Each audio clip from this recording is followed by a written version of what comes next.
Imagine for a moment that you discover a letter lost in time. Not just any letter, but a historical document written by Pontius Pilate, the Roman governor who ordered the crucifixion of Jesus Christ. Now imagine the impact of discovering that in this letter, Pilate not only recounts the events leading up to the crucifixion, but also reveals something astonishing: his guilt, his deep remorse, and a detailed account of the resurrection of Jesus. And more, he describes Christ's physical appearance with details not found in the Gospels, a description so unique it almost brings Jesus to life before our very eyes. What would you do with such a discovery? What would it mean to you to read the words of a man who stood face to face with Jesus? A man who witnessed his presence, heard his words, and, though reluctant, made the decision that changed the world forever. Today, I will share with you the content of this supposed letter, filled with fascinating details about the appearance, personality, and final moments of Jesus. Stay with me until the end, because what you're about to hear may change the way you see the story of Christ. The letter begins with a formal greeting from Pilate to Emperor Tiberius Caesar. Right from the start, Pilate recounts that during his time as governor of Judea, there arose an extraordinary man named Jesus Christ. He describes him as someone admired not only for his wise words, but also for his ability to perform extraordinary deeds, healing the sick, restoring sight to the blind, and even raising the dead. Pilate mentions that Jesus was seen by many as a prophet, but his disciples called him the Son of God, believing that he had divine powers. Though loved by many, Jesus stirred envy and hostility among the religious leaders who saw him as a threat to their authority. This growing tension culminated in his arrest and trial, a moment Pilate describes with a mix of fascination and sorrow. He knew he was in the presence of an extraordinary man, someone whose very being left a deep impact on everyone around him. And this is where the letter becomes even more intriguing. Pilate offers a detailed physical description of Jesus, as if trying to ensure his image would remain alive forever. He describes him as a tall man with a striking presence, a face that conveyed both love and awe. His hair, the color of ripe chestnut, flowed naturally to his shoulders, parted in the center in the style of the Nazarenes. His skin was smooth, without blemishes or wrinkles, with a light flush that made his appearance even more harmonious. Pilate continues describing Jesus' face. He calls it perfectly proportioned, with a nose and mouth of flawless features. His beard, thick and slightly split at the chin, had the same chestnut tone as his hair. But what impressed Pilate the most were Jesus' eyes. He describes them as light gray, bright and intense, as if they had the power to peer into a person's soul. These eyes, Pilate says, could speak without words and radiated serene, ancient wisdom. Beyond his appearance, Pilate speaks of Jesus' personality. He describes him as a serious man, yet kind and approachable, someone who spoke with wisdom and had the gift of comforting and inspiring.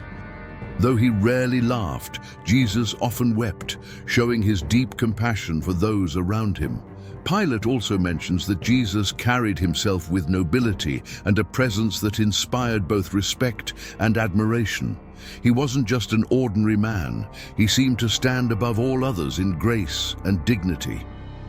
Pilate also recounts a conversation he had with Jesus before the crucifixion. When asked about his beliefs, Jesus answered calmly, "I am a king, but my kingdom is not of this world." These mysterious words deeply marked Pilate, as he felt he was in the presence of someone whose convictions transcended the physical world. Though Pilate seemed to admire Jesus, he also felt cornered by political pressure. The tension between the religious leaders and the Jewish people was on the verge of eruption, and Pilate knew he had to act to maintain order. Still, he hesitated to condemn Jesus, believing him to be innocent. He writes in the letter that, in the end, he gave in to pressure and ordered the crucifixion to avoid greater conflict. However, something extraordinary happened during the crucifixion. Pilate describes the sky darkening suddenly. The sun ceased to shine. Stars appeared in broad daylight, as if nature itself were reacting to the injustice. He mentions that, at that moment, he felt a tremendous weight on his conscience. That's why he washed his hands before the crowd, symbolizing that he did not want to be responsible for the blood of a just man. But now, prepare yourself for the most astonishing part of the letter. Pilate claims that 3 days after the crucifixion, he heard rumors that Jesus' body had vanished from the tomb. Guards swore that a blinding light struck them during the night, and when they could see again, the tomb was empty. Pilate confesses he tried to cover up the case, but the reports multiplied.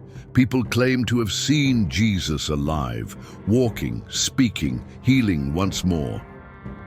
He writes that he began having strange dreams about the man he had condemned. In one of them, he saw Jesus with those same piercing eyes, but this time cloaked in glory. Pilate awoke drenched in sweat, with the overwhelming sense that somehow he had condemned not just a man, but the Son of God.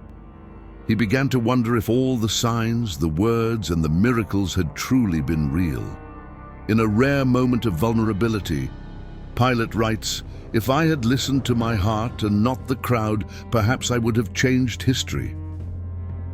He ends his letter with a touching appeal to the emperor. "If this name ever reaches Rome, let it be remembered not as one condemned, but as he who truly conquered death." What this letter reveals is not just a Roman governor's view of Jesus, but also a human portrait of someone who stood face to face with the Son of God. The physical description, the personality, and the events narrated by Pilate help us understand a little more about who Jesus was and the impact he had, even on those who did not follow him. If all this truly happened, imagine the inner turmoil Pilate must have faced when he realized he had condemned such an extraordinary man. His words give us a glimpse of what it was like to be in the presence of Jesus and how his influence transcended time and space.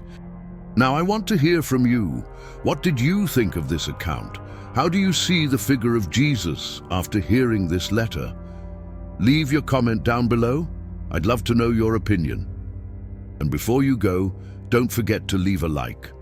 That really helps the channel reach more people with content like this. If you haven't subscribed yet, take a second to do that now and hit the bell icon so you don't miss any new videos. And speaking of videos, right here on the screen are some others I made with great care just for you. Click on one of them and continue this journey of incredible discoveries. I'll stop here for now, and I'll see you in the next video. Until then,